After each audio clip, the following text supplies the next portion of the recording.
Welcome to another enlightening episode of Spelling Bee Ninja. I'm thrilled to have you join us today as we delve into the fascinating world of English grammar. In this episode, we'll be exploring the future perfect continuous tense. While it sounds quite complex, understanding it can significantly enhance your ability to communicate future actions with clarity and precision. So, whether you're a high school student gearing up for exams or an advanced ESL learner looking to polish your grammatical prowess, this lesson is tailored just for you. Let's get started. The future perfect continuous tense is an advanced yet essential grammatical structure in English. It is used to describe actions that will have been ongoing for a period of time before a specific point in the future. This tense helps speakers emphasize the duration of an activity, making it ideal for discussing ongoing efforts, achievements, or events. Imagine you're planning a big project or preparing for an important milestone. This tense can articulate just how long you've been working towards that goal. Let's break down the structure of this tense first. The future perfect continuous tense has a clear and systematic structure. It follows this pattern: subject plus will plus have plus been plus verb, base form, plus ing. For example, I will have been studying for 2 hours by the time you arrive, or she will have been living in Paris for 5 years by next summer. In these examples, we're capturing the essence of ongoing actions. Now, let's tackle the negative form. To create negative sentences, simply add not after will. The contracted form for will not is won't. So, it would become, I will not have been studying for 2 hours by the time you arrive, or she will not have been living in Paris for 5 years by next summer. This helps clarify that something will not have happened in the continuous context you're discussing. Next, let's consider the interrogative form. To form questions in the future perfect continuous tense, start with will, followed by the subject, then have been and the verb in base form adding ing.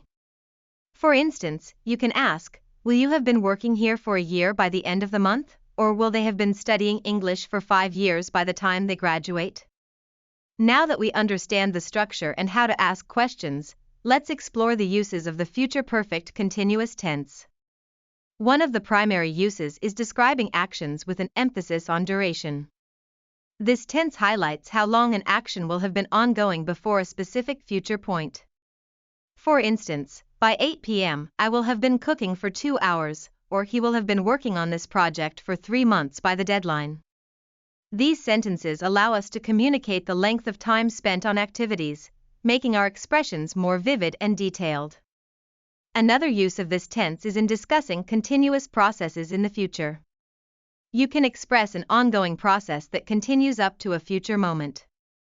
For example, they will have been running the business successfully for a decade by 2025. Or we will have been training the new employees for several weeks by the time the project begins. This helps in articulating the effort and commitment involved in long-term projects. Additionally, the future perfect continuous can express assumptions about the future. It's a great way to speculate about what someone might have been doing. For example, he will have been working hard all day, that's why he'll be tired, or they will have been traveling for hours by the time they arrive. These examples showcase the usefulness of this tense in daily conversation. To help provide context, we also often use time markers when employing the future perfect continuous tense.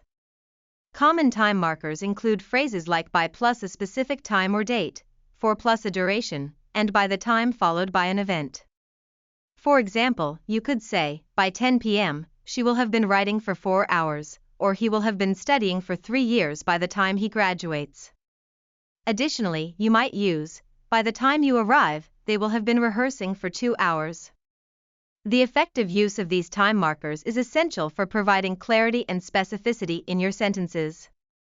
Now that we've covered the fundamental uses and structures of the future perfect continuous tense, let's discuss some practical tips to enhance your understanding and application of this tense.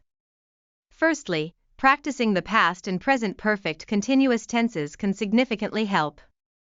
By understanding related tenses, like the past perfect continuous and present perfect continuous, you will find learning this advanced tense much easier. Secondly, visualize timelines while practicing. Creating a timeline can help you clearly visualize the duration of the action and the point in the future when it will have been accomplished. This visual representation often enhances memory retention and understanding. Thirdly, focus on using time markers effectively. Incorporating phrases like by next week or 4-5 years into your sentences can provide clarity and depth to your communication.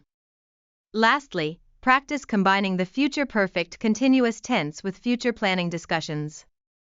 When you practice using this tense while talking about your long-term goals, ongoing commitments, or projects, you will start to internalize its usage more naturally. Now, even while learning this tense, it's essential to be aware of common mistakes that learners often make. A frequent error is omitting have or been. For example, instead of saying, I will been studying for hours, the correct form should be, I will have been studying for hours. Another common mistake is using the tense without a time marker. A correct version would be, she will have been working for 5 years by next March, instead of simply stating, she will have been working. Lastly, learners sometimes confuse the future perfect continuous tense with the future perfect tense. Remember, the future perfect focuses on completion, while the future perfect continuous emphasizes duration. For instance, she will have finished the book by tomorrow contrasts with she will have been reading the book for hours by tomorrow. Understanding these distinctions ensures effective communication. Let's wrap up with a few practical examples to connect these concepts to everyday life. For instance, in a family setting, you might say, by the time you get home, I will have been cleaning the house for 2 hours. Alternatively, in a professional context, consider saying, they will have been developing the software for over a year by the time it's released. In terms of long-term goals, you could express, by 2030, the company will have been expanding its global presence for 2 decades. And in the academic realm, he will have been working towards his doctorate for 7 years by the time he defends his thesis. These scenarios illustrate how versatile and practical this tense can be in a variety of contexts. Try creating your own sentences based on prompts to internalize this lesson. Consider, what will you have been doing by the end of this month? Describe an activity you will have been engaged in for a long time by the end of the year. These exercises can reinforce your understanding and give you confidence in using the future perfect continuous tense. To recap, we have explored the future perfect continuous tense, an essential part of English grammar that draws attention to the duration of actions or events leading up to a specific time in the future. We discussed its structure, used time markers effectively, identified common mistakes to avoid, and viewed practical examples from everyday conversations. Mastering this tense not only enhances clarity but also adds depth to your communication skills. Thank you for joining us today on Spelling Bee Ninja as we journeyed through the nuances of the future perfect continuous tense. We hope this episode helps you express your future endeavors with precision and confidence.